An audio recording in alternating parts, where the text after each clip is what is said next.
하나님 말씀은 에베소서 5장 21절부터 33절까지의 말씀입니다. 에베소서 5장 21절에서 33절. 제가 봉독해 드리도록 하겠습니다. 여러분은 그리스도를 두려워하는 마음으로 서로 순종하십시오. 아내이신 여러분, 주님께 순종하는 것 같이 남편에게 순종하십시오. 그리스도께서 교회의 머리이신 것 같이 남편은 아내의 머리이기 때문입니다. 그리스도께서는 그분의 몸인 교회의 구주이십니다. 교회가 그리스도께 순종하는 것 같이 아내들도 모든 일에 남편에게 순종하십시오. 남편이신 여러분, 그리스도께서 교회를 사랑하셔서 교회를 위하여 자기를 내주신 것 같이 아내를 사랑하십시오. 그리스도께서 그렇게 하신 것은 교회를 물로 씻고 말씀으로 깨끗하게 하여서 거룩하게 하시려는 것이며, 티나 주름이나 또 그와 같은 것들이 없이 아름다운 모습으로 교회를 자기 앞에 내세우려시는 것이며, 교회를 거룩하고 흠이 없게 하시려는 것입니다. 이와 같이 남편들도 자기 아내를 자기 몸과 같이 사랑하여야 합니다. 자기 아내를 사랑하는 사람은 자기를 사랑하는 것입니다. 아무도 자기의 육신을 미워하진 않습니다. 그리스도께서 교회를 기르시고 돌보는 것처럼 사람은 자기의 육신을 가꾸고 보살펴야 합니다. 우리는 그리스도의 몸의 지체입니다. 그러므로 사람이 부모를 떠나서 자기 아내와 합하여 둘이 한 몸이 되는 것입니다. 이 비밀은 큽니다. 나는 그리스도와 교회를 두고 이 말을 합니다. 그러므로 여러분도 각각 자기 아내를 자기 몸과 같이 사랑하고 아내도 자기 남편을 존중하십시오. 예. 오늘은 우리가 우리 교회가 추구하는 10가지 어떤 그런 방향들이 있습니다. 여러분 그 교회 홈페이지를 다 가보셨죠? oakland-trinity.org를 하면 저런 화면이 뜹니다. 힘이 어서 잘 안 보이지만 그쪽에 이제 보면, 그리고 맨 오른쪽 위에 보면 교회 그림이 있고, 거기에는 세 가지가 기록되어 있습니다. 성부, 성자, 성령, 세상, 가정, 교회, 그 다음에 예배, 소그룹, 성경. 성부, 성자, 성령은 뭔지 다 아시죠? 그죠? 그 다음에 우리가 섬겨될 대상이 세상, 그 다음에 가정, 교회. 순서가 교회보다도 가정이 먼저 왔다 하는 걸 여러분 기억했으면 좋겠습니다. 그래서 그리고 또 그 교회 화면을 클릭하면 우리가 꿈꾸는 교회, 그래서 트리니티 처치가 추구할 10가지 모습들이 거기에 쭉 나와 있습니다.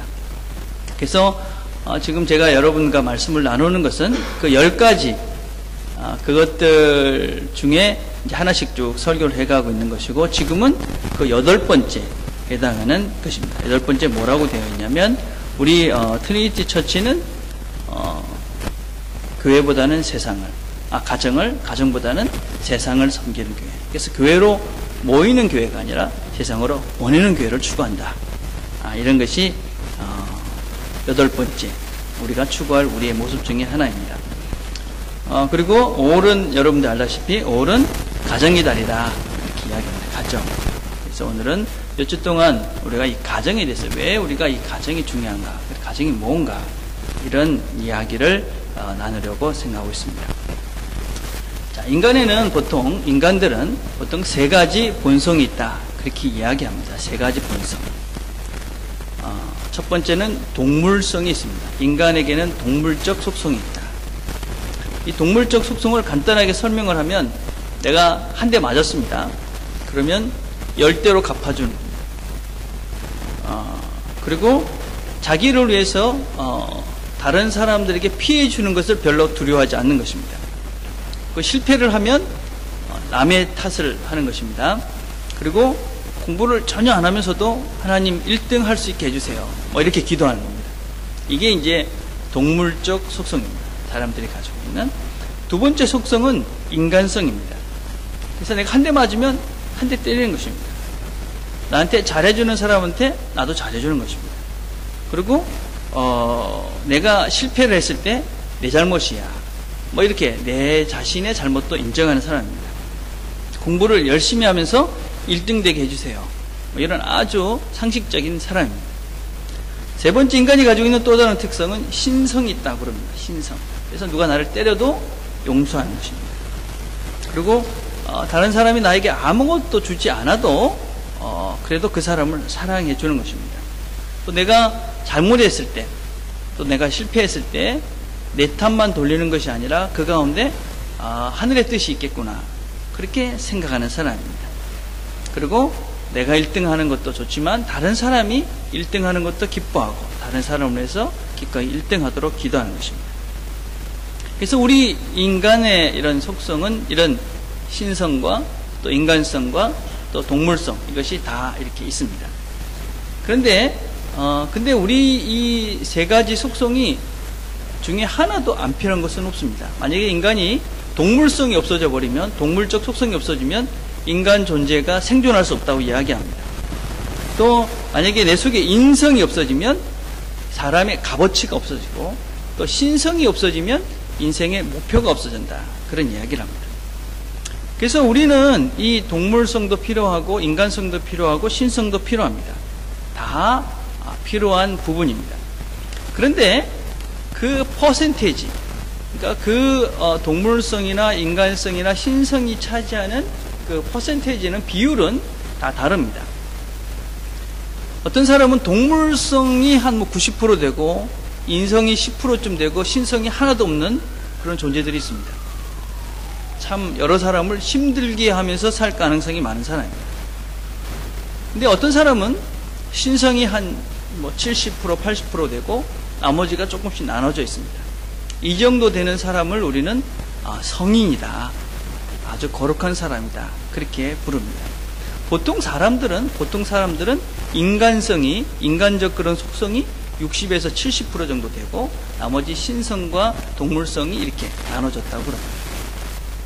자, 우리가 그런데 그리스도인들이 하나님을 닮아간다, 하나님을 믿는다, 또 우리가 그리스도인이 되어져서 성숙해져 간다 라는 것은 무엇을 의미하는 거냐면, 이런 동물적 속성은 줄어들고, 그죠? 또 인간적 속성은 좀 더 감소되어지고 이런 신성이 커져가는 것, 그러니까 하나님의 속성이 더 커져가는 것, 이런 것들을 가리켜서 우리가 신앙이 자라는 것, 하나님을 닮아가는 것, 성숙해가는 것, 이렇게 표현할 수 있습니다. 그래서 우리가 날마다 우리가 신앙생활을 하면서 우리가 가야 될 목표는 하나님을 닮아가는 것입니다. 그런데 그런 하나님을 닮아가는 신앙의 여정 가운데 가장 결정적인 역할을 하는 사람이 누구냐? 가장 결정적인 역할을 하는 존재가 누구냐? 바로 배우자입니다. 나의 배우자가 어떤 사람이냐에 따라서 내가 그 하나님을 잘 닮아가는, 그래서 성공적인 삶을 살 수 있는 사람이 될 수도 있고, 반대로 하나님과 전혀 상관없는 존재로 살아갈 가능성이 있는 사람도 될 수가 있습니다. 성경에는 보면 이 잘못된 결혼 때문에 망한 사람이 많습니다. 그 중에 대표적인 것이 창세기 6장에 나오는 이야기입니다. 창세기 6장.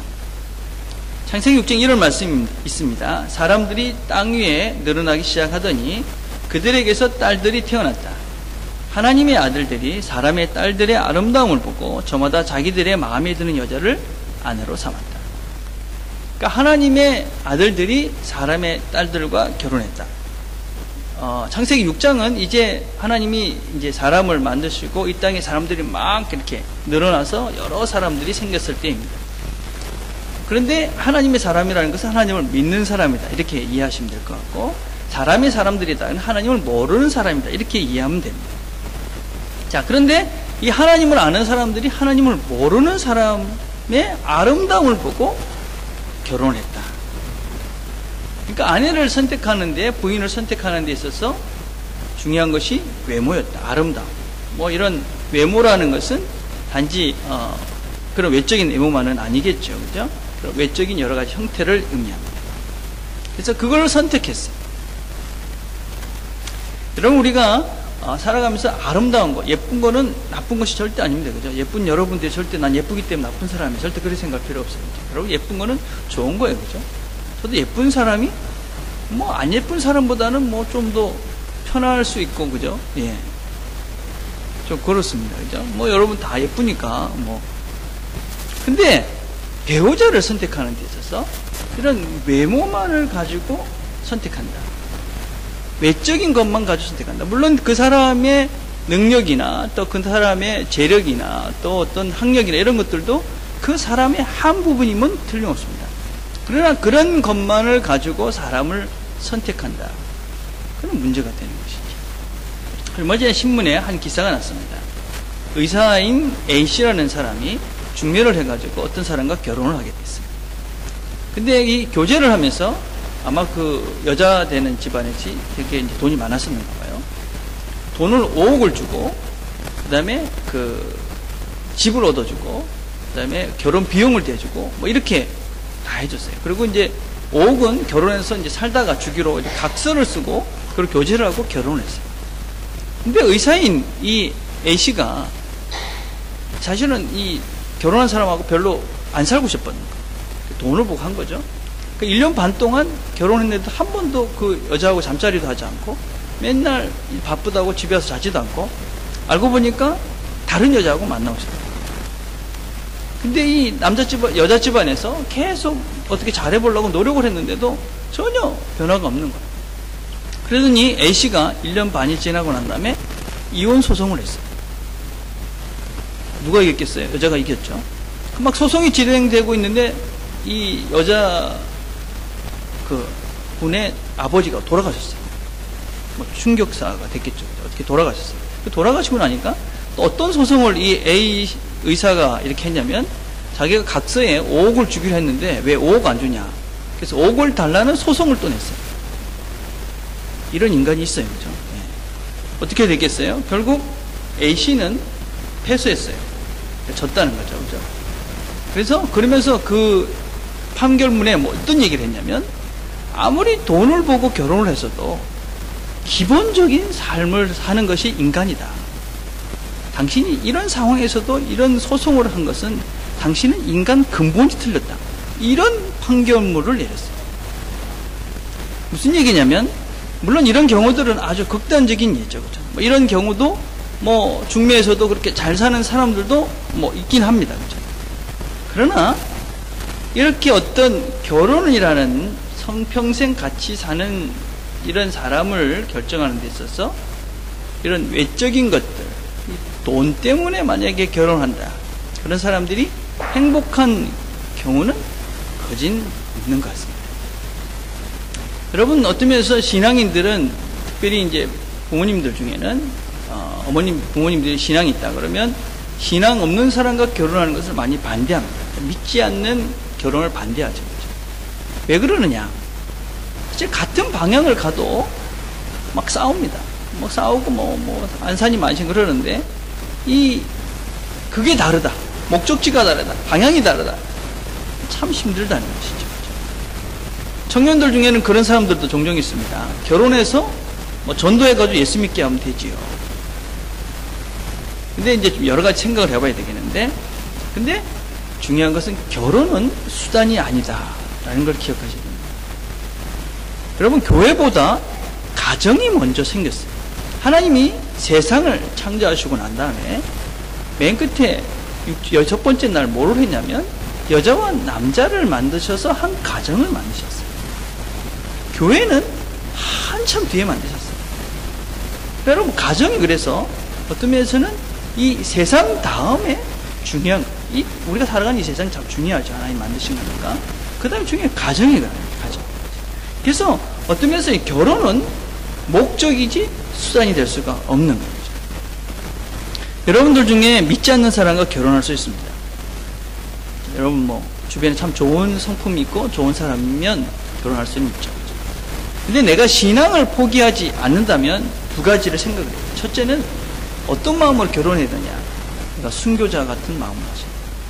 내가 이 사람을 위해서 죽겠다. 그런 마음 없으면은 믿지 않는 사람과 결혼하면서 전도하는 것 거의 불가능해요. 아니면은 최소한 그 사람과 같은 방향. 나는 그래도 하나님을 믿기 때문에 당신이 하나님을 믿는 것에 대해서 동의가 있어야지 가능한 것이지 이것이 없이 결혼한다. 오늘 읽었던 6장, 지금 창세기 6장 4절에는 이런 말씀이 있습니다. 주께서는 사람의 죄악이 세상에 가득 차고 마음에 생각하는 모든 계획이 언제나 악한 것뿐임을 보시고 땅 위에 사람 지으셨음을 후회하시며 마음 아파하셨다. 무슨 얘기냐면 그렇게 하나님을 모르는 사람들과 결혼했던 그 가정들이 다 악을 행했고 다 악한 생각만 해가지고 결국은 세상이 너무 악하게 됐다는 거예요. 하나님 마음이 후회스러웠다는 거예요. 그래서 어떻게 됩니까?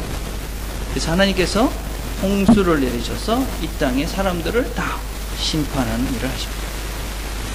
결국은 어떤 방향이 맞지 않는 그런 사람들, 그러니까 신앙적으로 같이 가는지 못하는 그런 사람들, 결국은 악한 길로 가게 된다는 것이죠. 그래서 여러분 어떤 사람과 결혼하느냐, 이것은 우리의 삶에 있어서 가장 결정적인 역할을 한다 하는 것을 기억하셔야 됩니다. 여러분, 그리고 결혼은 그리고 단지 어떤 그런 이론적인, 실제적이지만 또 다른 실제 진짜 이 삶입니다. 삶. 제가 여기 이제 몇 가지 호르몬들을 적어놨어요. 엔돌핀, 페닐아틸아민, 옥시토신, 아드레날린, 이런 거 다 들어보셨죠? 엔돌핀이나 페닐에틸아민이나 옥시토신은 사람을 사랑할 때 나오는 그런 호르몬입니다.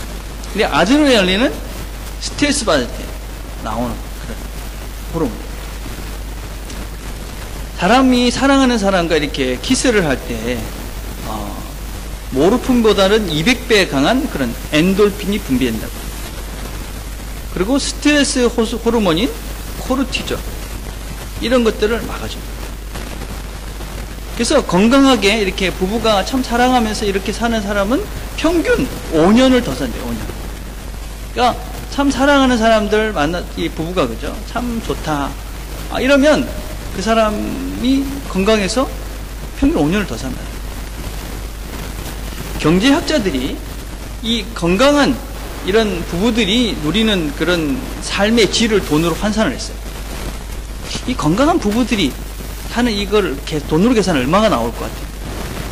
그러니까 연봉 10만 불과 맞먹는 거예요. 연봉 10만 불. 그러니까 내가 행복하게 이렇게 잘 사는 것은 연봉 10만 불 플러스 알파가 되는 거예요. 그러니까 여러분 만약에 뭐 5만 불을 번다. 그러면 내가 행복하게 살고 있는 사람은 15만 불짜리 삶을 사는 거예요. 돈으로 계산하면 좀 이상하긴 하지만, 근데 내가 돈을 10만 불 벌어도 그 10만 불짜리의 행복한 삶을 못 살면, 그죠? 이 사람 안 행복한 거예요. 가치 없는 사람. 우리가 25년 동안 살았는데 어떤 사람, 그래서 우리는 25만 불 벌었다. 뭐 이런 얘기를 했어요. 여러분, 그런 실제적이다. 실제적. 그래서 사람들 모두가, 이 땅의 사람들도 이런 얘기를 했습니다. 결혼할 때는 3번 기도해라. 바다를 나갈 때는 1번 기도하라고 했어요. 여러분, 그게 무슨 얘기냐면 인생에 어려운 일들이 닥치는 거예요. 한 번만 기도하면 된다는 거예요. 넘어갈 수 있는 거예요. 직장을 구할 땐 2번 하라고 했어요. 왜? 직장은 평생 하는 겁니다. 중요하잖아요. 근데 결혼할 때는 3번 기도해라. 3번. 3번은 뭐 3번만 하라 그런 것이 아니에요. 3번은 완전하다. 엄청 중요하기 때문에 최선을 다해서 하라는 거예요. 그래서 여러분, 이 결혼이라는 것이 인생에 있어서 가장 중요하고 어떻게 표현할 수 없을 만큼 엄청난 것이다 라는 걸 기억했으면 좋겠어요. 여러분, 좋은 배우자를 만나야 되고 또 결혼은 또 그렇게 살아가는 거예요. 자, 그럼 결혼은 뭐냐? 결혼. 여러분, 결혼을 한 사람들은 결혼에 대해서 다시 한번 정리를 해보세요. 이렇게 주례를 하면서 막 이렇게 얘기를, 참 결혼에 대한 얘기를 많이 했는데, 결혼할 땐 다 기억이 안 날 것 같더라고요. 이 설교 때 들어야지, 참, 결혼이 뭔가. 그리고 결혼을 할 사람들은 잘 들으세요. 결혼이 뭔지를 잘 알고 결혼을 해야지 나중에 후회를 적게 할 수 있습니다. 결혼은 성경에서는 똑같이 결혼을 이렇게 이야기해요. 창세기 2장 24절에는 그러므로 남자는 아버지 어머니를 떠나 아내와 결합하여 한 몸을 이루는 것이다. 마가복음 10장 6절과 9절에서는 창조시부터 저희를 남자와 여자를 만드셨으니 이러므로 사람이 그 부모를 떠나서 그들이 한 몸이 될지니라. 그런즉 이제 둘이 아니요 한 몸이니 그러므로 하나님이 짝지어 주신 것을 사람이 나누지 못할지니라. 에베소 5장 31절에는 그러므로 사람이 부모를 떠나 그 아내와 합하여 그들이 한 육체가 될지. 그러니까 창세기부터 하나님께서 정해 주셨던 결혼이라는 이 정의가 창세기부터 예수님, 성부 예수님, 또 성령의 감동으로서 내렸어요. 똑같다는 거예요. 그래서 결혼은 항상 있잖아요. 결혼이라는 것은 똑같은 거예요. 시대가 지난다고 결혼의 정의가 결혼이 달라지는 것이 아니에요. 결혼은 언제나 똑같아요. 결혼이 뭐냐? 첫째는 부모를 떠난다. 부모를 떠난다는 것이 무엇이냐면은 영적으로, 육체적으로, 또 정신적으로 부모와 독립을 하는 거예요. 특별히 저는 여러분들이 중에 이 부모를 정신적으로 떠나야지 결혼을 할 때가 됐다라고 생각해요. 정신적으로 부모를 떠나야 됩니다. 이게 무슨 얘기냐면, 여러분 알듯이 저희들이 젊은이들을 많이 만났어요. 젊은이 사회에 오래 했잖아요. 근데 이 젊은이들과 이야기를 하다 보면 참 많은 사람들이 상처가 있어요. 상처가 있는데 그 대부분의 상처가 어떻게 된 것이냐면 다 부모로부터 받은 상처들이 참 많아요. 그래서 이렇게 이야기를 하다 보면 아버지한테, 어머니한테 이런 나름대로 상처가 다 있다고 이야기를 해요. 난 상처가 있어요. 가만히 들어보면 다 엄마, 아버지한테 받은 상처들이에요. 그런데 사실은 그런 부모님들이 자녀들에게 그런 상처를 주고 싶어서 준 부모는 아무도 없을 거예요. 그죠? 우리 아이한테 내 상처 줘야지. 그래가지고 말을 함부로 한다든지, 우리한테 평생 이거 내가 상처가 돼가지고 평생 그렇게 살게 만들어야지. 그러려고 때린다든지, 그런 사람은 아무도 없어요. 자기도 어떤 면에서 부모님들도 인생을 살다 보니까 힘들고 어렵고 지치고, 그러니까 자기도 컨트롤이 안 돼서 어떤 때는 말도 함부로 해야 되고 또 행동도 함부로 하고, 그러다 보니까 자녀들에게 알지 못하는 상처가 된 그런 경우들이 대부분입니다. 그런데 이 결혼할 때까지 이걸 가지고 결혼하는 사람들이 참 많아요. 그래서 결혼해서도 나는 부모님이 준 상처, 그걸 가지고 있다가 자녀들에게 그냥 하는. 그래가지고 자녀들한테 여러분들이 깜짝깜짝 놀래죠. 어떤 땐 이렇게 하다 보니까 부모가 내한테 했던 함부로 했던 행동들이 나한테서 막 보여집니다. 근데 깜짝 놀라요. 실망스러워. 그래서 여러분 결혼을 하기 전에 이런 상처들을 빨리 회복시키고 이런 것들을 치유하고 결혼해요. 그건 무슨 얘기냐면 성숙되어져야 된다는 거예요. 결혼을 한다는 거예요. 여러분 부모님들의 마음을 이해할 만큼 여러분 자신들이 이제 좀 성숙해져야지 결혼하죠. 그냥 부모님들의 마음을 이해를 못하니까 엄마가 날 그때 때려가지고 내 평생 내 마음에 그냥 뿌리가 졌어. 그런 말 한 거 그냥 가슴에 남아가지고 아직 성숙하지 못한 거죠.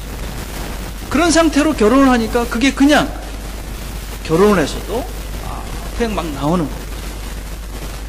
여러분 결혼이라는 것은 이제 나와 너가 만나서 새로운 가정, 새로운 천국을 만들어가요. 근데 그 천국을 만드는데 내가 그냥 상처, 아픔을 가지고 시작을 하게 되어지면 그 천국도 그런 아픈 천국이 될 수밖에 없는 것이죠. 그래서 여러분들 중에 결혼한 사람들은 빨리 그 상처를 벗어버려요. 그래서 부부가 이야기를 하셔요. 심각하게 내가 이런 아픔이 있어. 그리고 그런 것들에 대해서 이야기를 하고 같이 기도하면서 그런 것들을 풀어가셔요.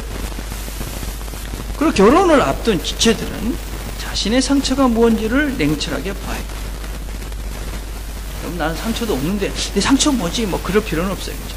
나는 상처 별로 없는 것 같아요. 건강한 거예요. 굳이 상처를 만들 필요는 없는 것 같아요. 그런데 상처가 있는 사람은 알아요. 내 아픔. 내가 이런 아픔이 있어. 그런 사람은 결혼하기 전에 그 상처를 회복해요. 그 상처들을 보내야 돼요. 그 아픔들을 보내야 돼요. 그리고 부모님들이나, 그렇죠? 특별히 부모님들이 주신 아픔들을 이해하고, 그렇죠? 그리고 그것들을 회복하고 가정을 시작해요. 그래서 처음부터 아픈 상처를 가지고 시작하지 않도록 해야 돼요. 그렇게 부모를 떠난다는 것은 영적으로 또 육적으로 정신적으로 떠나는 거예요.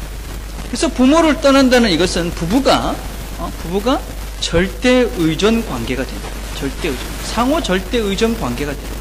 절대 의존이 뭐냐면은 이런 거예요, 여러분. 우리가 하나님을 믿잖아요. 하나님을 어떻게 믿어요? 절대적으로 신뢰하고 믿어요. 그런데 이 믿을 게 다른 게 있는 사람들은 하나님을 절대로 신뢰하지 않아요.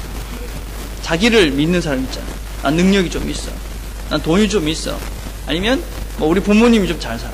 그래서 내가 믿을 게 좀 있는 사람은 하나님을 절대적으로 믿기보다는 조금씩 그런 걸 믿기 때문에 하나님을 믿는 신앙이 잘 안 자라요. 그런데 그런 게 전혀 없어요. 그럼 하나님만 믿어요. 마찬가지예요. 부부는 어떤 것이냐? 다른 모든 것들을 이제는 그동안 내가 이렇게 붙잡고 나를 의지하고 내가 의지하고 살았던 그 부모님, 그동안 내가 절대적으로 신뢰했던 존재였던 그 부모님을 떠나서 이제는 부부가 서로가 상호 절대 의존 관계가 되어져 가는 거예요. 이게 부부다. 그게 결혼의 첫 번째 시작이다. 라는 걸 기억하셔야 돼요. 그래서 여러분이 부모님으로부터 온전히 독립할 수 있을 때, 그때 결혼하는 것이고, 결혼한 사람은 그렇게 온전히 독립할 수 있어요. 자, 두 번째, 결혼이라는 것은 무엇이냐면, 둘이 한 몸이 되는 거예요. 둘이 한 몸이 된다. 영어 표현을 보면, The two are united into the one. 그러니까 두 개가 하나로 united 된다. 연합. 이 연합이라는 표현은 참 재밌는 표현이에요. 이거는 화학적, 케미컬한 그런 연합이 아니에요. 하나 되는 게 아니에요. 이거는 물리적으로 하나 되는 거예요. 케미컬하고 물리가 어떻게 다른지 아시죠? 케미컬은 내 존재가 없어져요. 근데 물리적인 것은 두 개가 그대로 있는 거예요. 여러분, 결혼을 한다고 해서 내가 그 전에 있었던 내 모습이 다 없어지는 것이 아니에요. 나는 그대로 있어요. 내가 그대로 있듯이 상대방도 그대로 있어요. 그래서 여러분, 결혼을 이렇게 하고 난 다음에 상대방을 바꾸려 하지 말기가. 안 바꿔줍니다. 연애를 할 때는 바꿔줄 것 같아요. 바꿔지는 척도 합니다. 근데 다시 돌아옵니다. 정말 피곤합니다. 제가 이 얘기 종종 하는데, 제가 이런 설교를 하고 난 다음에 우리 집사님한테 그런 얘기를 했어요. 나이 드신 집사님한테. 우리 결혼한 지 20년이 넘었는데도 우린 진짜 하나도 안 변한 것 같아요. 그러니까 그 집사님이 결혼한 지 30년이 되신 분인데 저한테 그러는 거예요. 30년이 돼도 안 변합니다. 그러시더라고요. 근데 그날 우연히 진짜 연세가 많으신 어떤 분을 만났어요. 근데 그분이 내가 그런 얘기를 하실 줄 아는데 자기 남편 이야기를 하면서 우리 남편은 결혼한 지 지금 40년이 넘었는데 하나도 안 바뀌었어요. 그러시는 거예요. 제가 그다음부터 사람은 안 바뀌는구나. 그래서 20년, 30년쯤 되면 바뀔라나? 40년 되면 바뀔라나? 그런 가능성이 이제 없어진 것이죠. 여러분들도 기대하지 말길 바라요. 결혼했는 사람들, 이 사람이 뭐 10년, 20년 바뀌겠지. 전혀 그렇지 않아요. 또, 마찬가지로, 결혼할 사람들, 연애를 하는 사람들, 결혼하면 바뀌어지겠지. 아닙니다, 여러분. 더 심각한 모습들이 많이 나타날 가능성이 많아요. 여러분이 실망스러워요. 그래서 결혼은 둘이 하나 되는 것이기 때문에 서로를 존중하는 것부터 시작해요. 서로를 인정하는 거예요. 둘이 하나가 되는 것이다.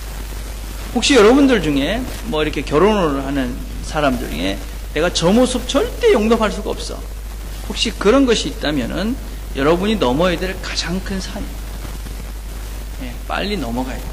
그걸 인정하고 받아들여야지만이 분란이 적어져요. 혹시 결혼하지 않은 사람들, 그죠? 결혼하지 않은 사람들 있는 대부분인데, 그죠? 혹시 교제를 하는데 그 사람한테 내가 정말 이건 용납할 수가 없어. 그러면 심각하게 결혼은 재고해봐야 돼요. 난 저 모습 가지고는 내가 결혼 못해요.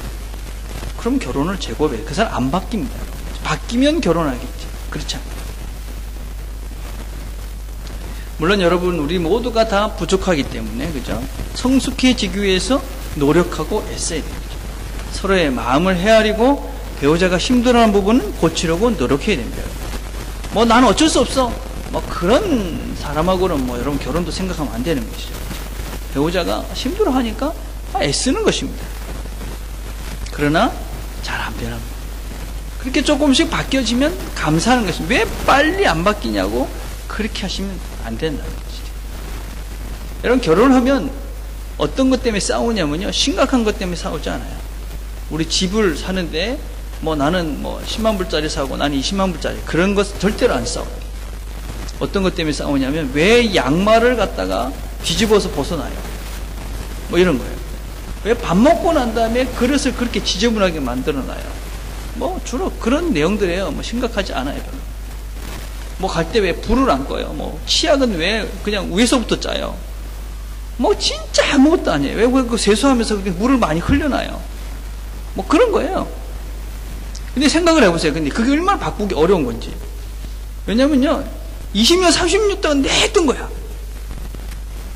그러니까 나도 그냥 습관적으로 양말 벗어서 그냥 던져놓는 거예요. 그죠? 그래서 혹시 부인이, 집사람이, 그렇게 하지 말라고 그랬지. 그 생각나서 근데 바꾸면 정말 그건 노력 많이 하는 거예요. 그죠? 근데 그것 때문에 싸울 필요는 없다는 거죠. 여러분, 양말 뒤집어서 벗어놓는다고, 양말 좀 아무 데 던져놓는다고, 뭐 경찰에 와서 잡아가지도 않고, 그죠? 뭐 감옥에 가지도 않고, 뭐 벌금은 물지도 않아요. 그죠? 전혀 사는데 지장이 없어요, 여러분. 근데 그것 때문에 당신은 나를 무시해. 당신이 내가 그렇게 얘기했는데도 안 듣는 거 보면 나를 무시하는 거. 이렇게 아주 본질적인 문제를 나오면 피곤해지는 거죠. 아무것도 아닌 거예요. 그죠? 아무것도 아닌 거예요.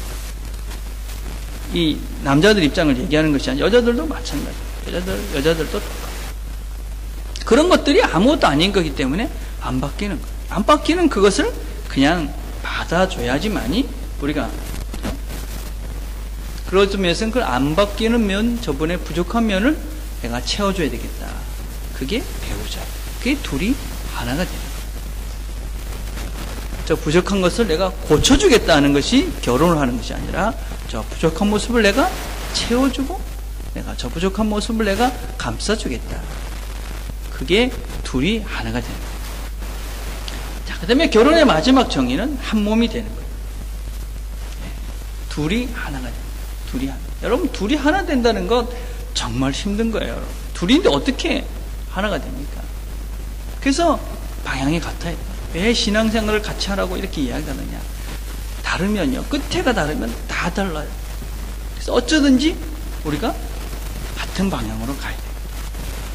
그러면서 어떻게 됩니까? 둘이 하나가 될 수 있는 유일한 방법은 죽는 거예요. 내가 죽어요. 여러분, 우리 서로가 안 죽으면 절대 둘이 하나가 되지 못합니다. 집안에서 싸우는 대부분의 집안이 싸우는 이유는 뭐냐면 너가 죽어. 그렇기 때문에 싸워. 왜 너가 고쳐야지, 너가 죽어야지, 왜 나보고 죽으라 그래? 그 집은 맨날 싸우는 거예요. 근데 내가 죽어야지. 그러면 화평이 있는 것이죠. 금주에 우리 왜 큐티를 했어요? 그죠? 우리 진유리도 아침마다 큐티를 하는데 안 하는 친구들도 좀 있는 것 같아요. 그죠? 예, 진유리보다 게으른 친구들은 없기를 바라요. 그죠? 다 참석 다 가봤죠. 그죠? 예. 잘 하기를 바랍니다. 목요일날 우리 웨큐티 내용이 무엇이냐면 화평케 하는 자는 복이 있다 하는 것이었어요. 화평케. 평화가 뭐라고 그랬습니까? 평화는 다툼이 없는 상태예요. 다툼이 없는. 다툼이 없으려면 어떻게 해야 됩니까? 만족해야 돼요. 내가 불만이 있어요. 그죠? 채워지지 않았어요. 그러면 그걸 더 가지려고 그러니까 어쩔 수 없이 싸움이 일어나고 그리고 더 다툼이 일어나는 거예요. 부부의 관계에서도 마찬가지예요. 그죠? 내가 저 사람에 대해서 만족하면 문제가 안 되는 거예요. 그냥 불만인 거예요. 뭐 이것도 못하는 것 같고 저것도 못하는 것 같고 그래서 내 불만이 생기면 어때요? 싸우는 것이죠. 더 해야 되니까. 어떻게 해야 됩니까, 여러분? 내 자신이 죽어져요.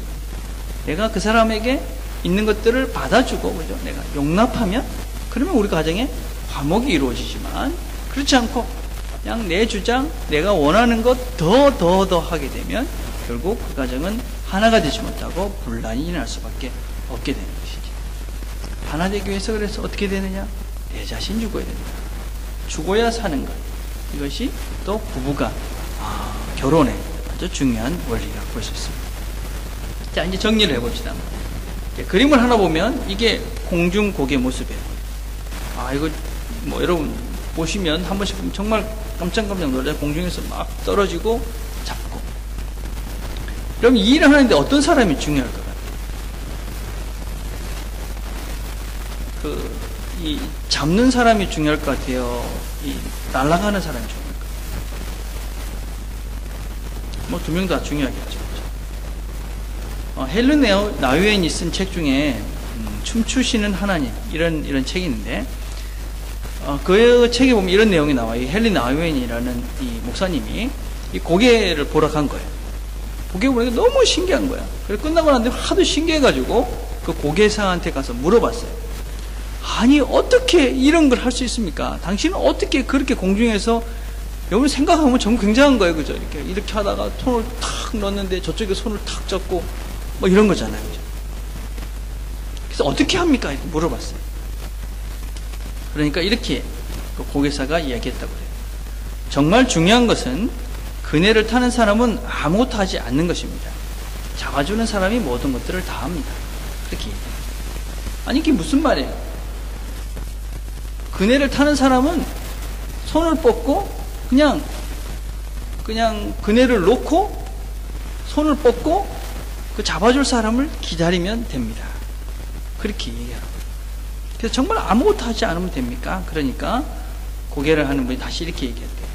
예, 대신 그네 타는 사람은 그네에서 손을 풀어 몸을 날려야 합니다. 동시에 팔을 뻗어 잡아주는 사람이 자신을 잡아주려고 기다리고 있음을 믿어야 합니다. 무슨 말인지 이해가 되시죠, 여러분? 이쪽 그네를 잡고 있다가 저쪽 그네로 가는 순간 그 그네에서 손을 놓고 그냥 자기는 가만히 있는 거예요. 이 사람이 잡아주겠지. 그런 믿음으로 손을 쭉 뻗고 가만히 있어야 된다는 거예요. 내가 뭐 잡으려고 바둥거린다 이러면 안 된다는 거예요. 손을 쭉 뻗고 있으면 그 상대편이 그 손을 잡아서 안전하게 다시 자기한테 돌아간다. 여러분 결혼이라는 것은 그런 거예요. 어쩌면 아직까지 내가 잡고 있었던 그런 부모님이나 환경이나 이런 모든 것들에서 손을 놓고 공중으로 날아가는 거예요. 그래서 다른 내 배우자에게 나를 맡기는 거예요. 이게 결혼이에요. 내가 이쪽 것도 붙잡고 저것도 붙잡고 내가 뭘 해보겠다고 바둥거리면서 결혼을 해야 되겠다. 여러분 그거는 결혼이라는 것에 대한 처음부터 잘못된 생각이다. 어떤 사람과 결혼하는 것이냐? 내가 이걸 다 놓고 절로 날아갔을 때 내 손을 튼튼하게 잡아줄 그 사람이 있음을 믿고 이쪽 손을 놓을 수 있는, 그래서 저쪽에 대한 분명한 신뢰가 있는 그 상대방, 그 사람에게 나를 맡기는 행위, 그게 결혼이라는 거죠. 내가 아무것도 하지 않고 손을 내밀고 있을 때 내 손을 잡아줄 그 존재, 그 사람이 나의 아내이고 나의 남편이 되는 거죠. 그런 사람들과 함께하는 것이 바로 결혼생활 가정이라는 거예요. 성경은 이렇게 이야기하고 있죠. 하나님이 짝지어 주신 것을 사람이 나눌 수 없다. 하나님이 짝지어 주신 것. 여러분 인생을 살면서 가장 큰 선물이 뭐라고 생각합니까? 여러분 그건 바로 아내고 남편입니다. 아내고 남편. 이 귀한 선물을 받은 사람들은 감사하시길 바랍니다. 하나님께서 나에게 나의 아내, 내 남편, 내 모든 것들을 맡기고 나를 던져서 갈 수 있는 그 존재를 주신 하나님께 감사하시길 바랍니다. 결혼하지 않은 친구들은 이 귀한 선물을 기대하면서 그리고 준비하면서 하길 바랍니다. 하나님께서 나에게 가장 좋은 선물을 주실 것인데 그때 내가 받을 수 있는, 그런 신뢰할 수 있는, 나에게 자신을 던져서 나에게 올 때 그것을 잡을 수 있는 신뢰할 만한 존재가 되어져 가야 돼요. 그럴 때 여러분의 가정은 앞으로의 가정은 더 아름답고 행복한 가정이 될 거라고 믿어요. 그래서 우리 트리니티 처치의 젊은 가정들은 모두가 하나님이 주신 가장 소중한 선물, 아내와 남편을 무엇보다도 사랑하면서 아름다운 가정을 꾸며가는 우리, 그래서 작은 천국을 이루어가는 그런 우리 모든 가정들이 되기를 간절히 바라겠습니다. 기도하겠습니다.